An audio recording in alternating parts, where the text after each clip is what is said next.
Atas meja bang kalau orang minta. Oh ya.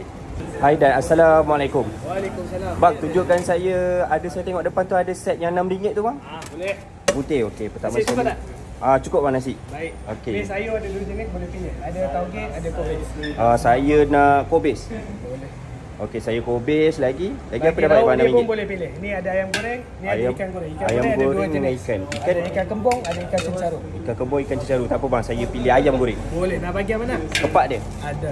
Okey, kepak. Okey, baik. Kari kepala ikan Anwar yang ada kat Bangsar. Tapi ni ada dekat Seremban. Seremban Okey guys, dah ada dekat Seremban Set RM6 je Ini dekat Bangsar ni, orang beratur ni.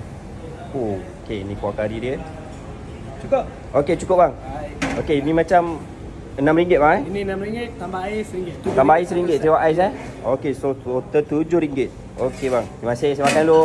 Saya nak tanya ikan apa yang abang ada Kepala ikan, ada ikan kerapu merah, jenahak. Boleh tengok dulu? Okey, tak apa bang, saya nak jenahak. Nanti abang tunjuk je bang ikan Boleh. jenahak. Okey, baik bang. Kepala ikan jenahak dah sampai Okey, dia dah Kepala hantarkan. ikan jenahak tadi Okey. Wah, dia siap. kuah.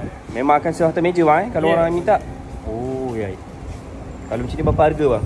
Yang ni 50. 50 Cukup kan dia Okey, cukup bang. Baik. Okey, terima kasih bang.